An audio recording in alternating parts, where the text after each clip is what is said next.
যতক্ষণ না আমরা শিরক এবং এর রূপ থেকে নিজেদের বাঁচাতে পারব, ততক্ষণ আল্লাহর সাহায্য আশা করা চিন্তাও করা যায় না। এটাই আমি বলবো। আমি মনে করি স্বপ্নগুলো ছড়িয়ে যাবে, এর মানে হলো যখন অনেক মানুষ এই স্বপ্নগুলোতে বিশ্বাস করবে, যেমন আমরা এখানে একত্র হয়েছি। তারপর আমি মনে করি যদি কেউ তখন পাকিস্তানে আসতে চায়, আমরা তাদের সাহায্য করতে পারব। স্থানীয় সহায়তা ছাড়া আপনাদের সবার জন্য কঠিন হবে পাকিস্তানে বসবাস করা। যদিও বর্তমান পরিস্থিতিতে আল্লাহর সাহায্যে স্বপ্নগুলো ব্যাপকভাবে ছড়িয়ে পড়ছে, পাকিস্তানে অনেক মানুষ রয়েছে যারা স্বপ্নে বিশ্বাস করেন।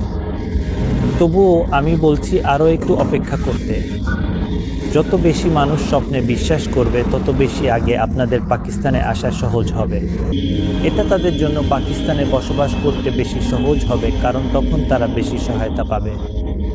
কিন্তু তবুও আমি বলবো পাকিস্তানে আসার জন্য সঠিক সময়ের অপেক্ষা করতে, ইনশাআল্লাহ।